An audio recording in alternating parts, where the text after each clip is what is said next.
Bonjour monsieur, Bonjour. vous êtes David Chavalarias et vous êtes directeur de recherche au Centre d'analyse des mathématiques sociales à l'École de hautes études en sciences sociales et vous êtes aussi directeur de l'Institut des systèmes complexes en Île-de-France. Et vous venez de publier un livre avec le titre Toxic Data, comment les réseaux manipulent nos opinions. Sur la quatrième couverture de votre livre, on lit d'élection en élection, une lame de fond s'abat sur chaque citoyen. Les réseaux sociaux nous manipulent et déchirent notre tissu social. Ce jugement, si l'on tient compte de la manière comment les réseaux sociaux font tout pour accaparer notre attention, ne surprend pas. Or, votre constat souligne les dangers auxquels nos démocraties sont exposées dans le monde des réseaux sociaux. Pourriez-vous préciser cette idée? Oui, tout à fait. Donc, l'idée générale du livre, c'est de montrer en quoi les différents aspects du numérique ont un impact à la fois sur les individus et les collectifs et notre manière d'être ensemble et notamment d'être ensemble en démocratie. Donc, il traite à la fois de la manière dont nous faisons société différemment en ligne, mais aussi de l'impact de phénomènes comme par exemple la publicité ciblée, les bulles de filtre, mais aussi les manipulations en ligne. On sait très bien qu'il y a beaucoup de désinformation, notamment d'États étrangers, pour chercher à perturber les démocraties. Et l'un des dangers donc, que courent les démocraties sous l'effet des réseaux sociaux et aussi du contexte qui va autour, hein, c'est tout simplement une dislocation des liens interpersonnels, une augmentation de l'hostilité entre les groupes politiques qui se voient comme des ennemis et non plus comme des adversaires. Et cela peut mener, comme par exemple on l'a vu aux États-Unis, mais aussi au Brésil ou dans d'autres pays, à des confrontations violentes entre groupes de citoyens. Mhm. Vous parlez aussi de différents niveaux. Vous parlez des niveaux individuels et des niveaux collectifs. Vous voyez d'abord que on crée des amis, mais pas de vraies relations, n'est-ce pas? C'est alors plus exactement, ce qu'il faut bien comprendre, c'est que la manière dont on crée des liens en ligne avec des personnes qu'on ne connaît pas, parce qu'on peut aussi utiliser les réseaux sociaux pour entretenir des liens avec des gens qu'on connaît déjà. Mais pour ce qui est des relations qu'on entretient avec des gens qu'on n'a jamais rencontrés a priori, ces liens se font de manière très différente de la manière dont on les fait hors ligne, avec des traits saillants qui sont différents. Quand on fait des relations en ligne, on on entre en contact d'abord par les valeurs, les centres d'intérêt, la manière de s'exprimer. Et ces choses-là sont déjà plus manipulables au sens où on peut facilement euh, euh, travestir son identité en ligne pour faire croire qu'on est quelqu'un d'autre. On sait que des acteurs font des fausses populations de comptes pour influencer les résultats d'une élection, par exemple. Mais aussi tout ceci est influencé par la mécanique même des grandes plateformes numériques, c'est-à-dire la couche de recommandations algorithmiques qui se trouve par-dessus chacun des comptes que nous avons en ligne et qui oriente la manière dont les individus vont interagir ou former de nouveaux liens. Donc tout ça, ce sont vraiment apportent des différences très significatives avec ce qui se passe en ligne, avec des propriétés spécifiques que je détaille dans le livre, et qui peuvent mener effectivement à des tissus sociaux dysfonctionnels. Mhm. Je continue la lecture de la quatrième de couverture. On y lit, je cite, Faites la science révèle notre dangereuse inadaptation à la nouvelle donne numérique. Votre reproche pèse lourdement. Le numérique que nos États veulent promouvoir par toutes sortes de programmes nous dépasse déjà. Nous sommes inadaptés au progrès. D'où viennent ces menaces? Alors, quand je parle d'inadaptation, c'est une manière de souligner que euh, la, la, on a un certain type de réflexe dans nos interactions sociales quand on est hors ligne. Il y a aussi certains types de biais qui, quand on est dans des environnements numériques, vont être amplifiés et parfois utilisés contre nous par des mécanismes des actions soit de publicité, soit tout simplement le fonctionnement même des réseaux sociaux.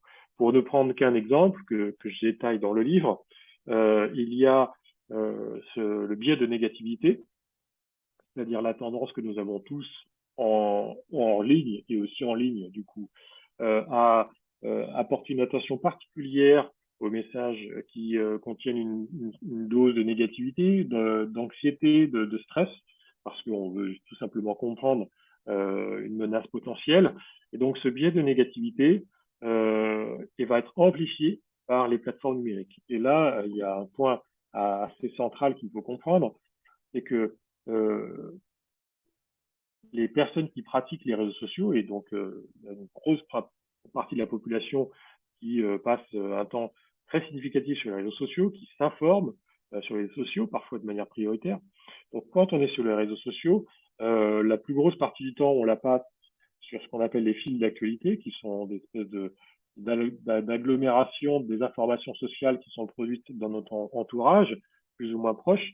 Et ces fils d'actualité, eux, sont complètement pilotés de manière algorithmique par la plateforme en fonction des intérêts des plateformes, que ce soit sur Facebook, Twitter, TikTok, Instagram, etc.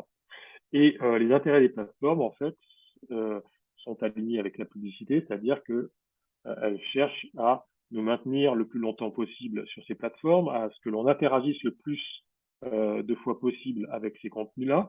Et en cherchant à optimiser ça, d'une certaine manière, elles vont interférer avec ces biais cognitifs, notamment les biais de négativité, en les amplifiant, en détectant, sans d'ailleurs nécessairement qualifier le type de contenu, mais en détectant que certains types de contenus appellent plus de clics, donc ce sont les contenus généralement les plus négatifs et anxiogènes, elles vont nous les resservir et nous en resservir plus du même. Et ça, donc, c'est un phénomène qui va mener donc à une surreprésentation de contenus stressants ou anxiogènes par rapport à un type de contenu qu'on aurait vu s'il n'y avait pas ce filtrage algorithmique.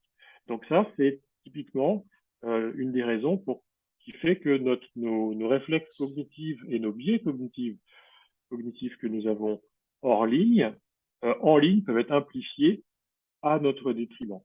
Mhm. Et la vie politique, les partis et les candidats qui veulent augmenter leur visibilité donnent après tout dans un piège, car les réseaux sociaux, avec leurs algorithmes, prennent en charge, c'est un peu ce que vous avez dit, leur communication. En fait, les hommes politiques travaillent plus pour les réseaux sociaux que pour eux-mêmes. Vous pouvez confirmer? Alors, mais si vous voulez, en tout cas, ce qui est sûr, c'est que les réseaux sociaux sont devenus incontournables pour la communication politique. Il y a même des hommes politiques qui se sont fait entièrement sur les réseaux sociaux, hein. On peut penser par exemple à Salvini en Italie, qui a utilisé Facebook comme tremplin et avec succès. Euh, et, et donc, mais en utilisant donc les réseaux sociaux pour leur notoriété, ils sont obligés de s'adapter à la manière dont ces réseaux-là véhiculent l'information.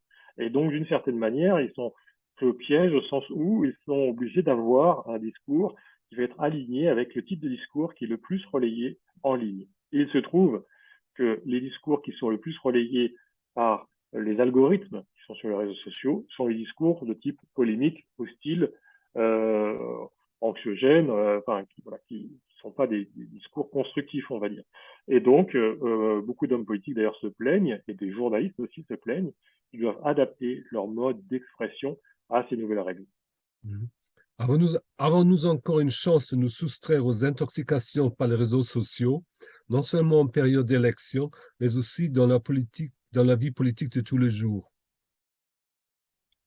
Une chance, oui, enfin, au sens où on peut toujours décider de notre destin. Il suffit de les utiliser moins, d'utiliser d'autres canaux, etc. Ce qui est difficile, c'est que pour le faire, il faut que ce soit des décisions collectives, au sens, un politique sera obligé de passer par les réseaux sociaux si son électorat y est. Donc, il faut que son électorat aille ailleurs, sur des médias plus neutres, pour qu'il puisse communiquer et entrer donc en contact avec cet électorat d'une autre manière.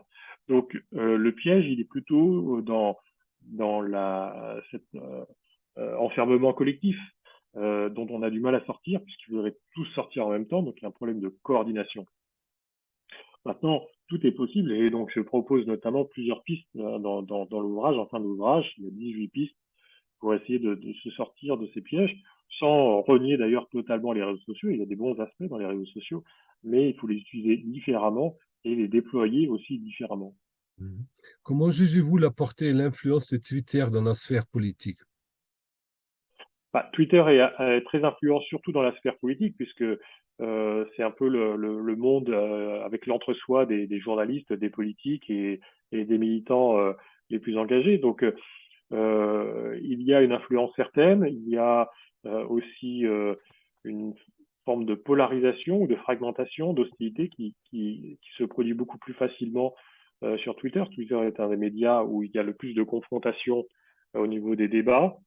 Donc, d'un côté, il y a des aspects vertueux au sens où effectivement, ça permet à des militants d'échanger leurs idées, de communiquer entre eux, etc. Mais ça a aussi, comme autre revers de médaille, de fragmenter l'espace et de créer en fait des ensembles de militants qui vont beaucoup se parler entre eux et avoir des échanges avec les autres groupes politiques plutôt sur le mode de la confrontation plutôt que sur le mode du débat. Donc, si on le prend sous cet aspect-là, là, on a plutôt un aspect négatif de Twitter. Mhm. Dans un séminaire, vous avez parlé de ce changement que les réseaux sociaux introduisent chez nous par rapport à notre critique intentionnelle. Pourriez-vous préciser cette idée? C'est-à-dire critique intentionnelle. C'est-à-dire la manière comment les réseaux sociaux, par leur fonctionnement, modifient notre capacité intentionnelle. Ah, attentionnelle, pardon, excusez-moi. Intentionnelle, oui. Attentionnelle. Oui, alors ça, c'est des recherches que je mène pas moi-même, mais sur lesquelles je me suis documenté et qui m'intéressent dans l'absolu. C'est que, effectivement, quand vous êtes sur des réseaux sociaux, le temps d'attention est beaucoup plus court que quand vous êtes dans la vraie vie. Les messages sont faits pour être courts. Twitter, c'est quand même 124 caractères. Ils ont essayé de doubler à un moment donné. On est conditionné, en fait, pour voir le plus de messages possible. Notamment, la raison, c'est qu'il faut aussi qu'on puisse voir beaucoup de pubs. Et donc, plus vous avez de messages, plus vous pouvez interpeller des pubs. Donc, un des impacts de ça sur notre manière de raisonner, c'est que déjà, on va être sur un mode beaucoup plus rapide où on va moins creuser les différents arguments. On va aussi être avec des interactions qui vont être plus de l'ordre de l'émotion que de la raison, puisqu'il y a beaucoup d'échanges qui se font sous forme d'images rigolotes, de vidéos, etc., etc. Donc ça a aussi un impact sur la cognition, la manière de raisonner. Mhm. Et donc, il faut bien comprendre que la manière dont nous échangeons l'information et le type de raisonnement qui en découle en ligne va être très différent de la manière dont nous échangeons de l'information hors ligne. Donc, Mhm. plus tourné vers l'émotion, euh, plus tourné vers des messages courts, donc du coup, dont la profondeur peut faire défaut. Et puis, après, ça peut dériver vers aussi plus de conflictualité. Mhm. Selon vous, sera-t-il nécessaire de réglementer les réseaux sociaux par la publication de leurs algorithmes que personne ne comprendra? Alors, je pense il faut réglementer les réseaux sociaux de même manière que on a réglementé l'espace aérien au bout d'un moment quand les avions se sont mis à voler. On a des nouveaux espaces où des choses circulent et si on ne fait pas attention, il peut y avoir donc des carambolages et des catastrophes. Alors, la question, c'est effectivement comment. Euh, La question, c'est pas de publier intégralement le détail des algorithmes, puisque parfois même d'ailleurs, à l'intérieur même de ces grandes entreprises, personne n'a de vision consolidée de l'ensemble des algorithmes, par exemple, qui vont pousser un contenu sur une page Facebook. Souvent, c'est plein de services différents qui sont interopérés et même au sein de ces plateformes, ils sont obligés de faire de la rétro-ingénierie pour comprendre comment ça marche. Mais ce que l'on peut faire, c'est comprendre par la modélisation et des études empiriques et expérimentales l'impact de la prise en compte de tel ou tel caractère dans les algorithmes de recommandation. Donc, par exemple, on peut essayer de comprendre si c'est bien ou pas bien que l'algorithme de recommandation puisse se baser sur la popularité d'un messager pour diffuser son message, ou si c'est bien ou pas bien, qu'il puisse utiliser, donner une prime à l'image ou donner une prime à la longueur d'une vidéo pour sa diffusion. Donc là, c'est des études que l'on peut faire de manière assez scientifique pour comprendre l'impact de ces différentes règles, puisqu'en fait, a priori, derrière, ça se décline sous forme de plein de règles unitaires. Donc l'impact de ces règles-là sur l'information globale des interactions à l'échelle d'un pays entre les citoyens et sur les contenus qu'ils vont s'échanger. Donc ça peut s'étudier scientifiquement. Et après, si on détecte que certaines décisions vont mener à des dysfonctionnements de manière quasi certaine, à ce moment-là, proposer de les réguler et de demander de ne pas tenir compte de tel ou tel aspect. De même qu'il y a certains types de données personnelles que l'on n'a pas le droit de manipuler à des fins publicitaires, par exemple. Merci. Dans un de vos séminaires, j'ai vu une pancarte avec la citation, la phrase « Le modèle économique actuel de la Big Tech, fondé sur la marchandisation de l'influence sociale, est incompatible avec la pérennité de nos démocraties. » Cela justifie aussi le titre de votre livre Toxic Data, Oui, n'est-ce pas? tout à fait, tout à fait. Oui, tout à fait. Donc c'est vraiment la conclusion et enfin, à la fois la conclusion et l'argument de ce livre. J'espère vraiment démontrer que si on laisse tout ça complètement non régulé et donc on laisse cette synergie plutôt néfaste, même très néfaste pour la démocratie, entre optimisation économique, possibilité d'États étrangers d'utiliser tous les outils des réseaux sociaux pour faire de l'ingérence et donc défauts et biais cognitifs. Si on mélange tout ça et qu'on ne régule pas pour essayer justement de prévenir les biais cognitifs, de prévenir les ingérences étrangères, eh bien, on va vers une conflictualité toujours croissante dans ces espaces et au final des effondrements des démocraties. Et ce que l'on voit à travers le monde, c'est quand même de manière assez persistante et régulière depuis en gros les années 2013, 14, 15, une montée très forte des populismes, une montée très forte des conflits entre groupes qui sont dus probablement à d'autres facteurs, comme par exemple des crises économiques, etc., mais qui sont amplifiés et a priori vraiment très très significativement par la mécanique même des réseaux sociaux tels qu'ils sont pensés actuellement. Je serais très curieux de jeter un regard dans votre atelier où vous faites des recherches sur Twitter pour voir si vous pouvez montrer quelques résultats par rapport aux recherches en ce qui concerne la montée des droites, de l'extrême droite et de l'extrême gauche par Oui, rapport aux réseaux sociaux. C'est quelque chose qui m'intéresse le plus. ça c'est quelque chose que l'on observe vraiment empiriquement sur les réseaux sociaux, qui sont une lentille déformante, certes, mais qui montrent des tendances qui sont effectivement observées dans les urnes. C'est-à-dire que maintenant qu'on a 5 ans d'historique, on peut montrer que les extrêmes ont pris la place, en tout cas en France, sur le réseau Twitter, et que ça s'est traduit effectivement dans les urnes par une augmentation du score du Front National et une multiplication par 10 de ses sièges à l'Assemblée. Et donc, un jour, on doit élargir les vocabulaires politiques et on dit toujours selon le verdict des urnes, il faudra ajouter selon le verdict des réseaux sociaux. Disons, suivant les tendances observées sur les réseaux sociaux. Merci beaucoup, monsieur. Merci.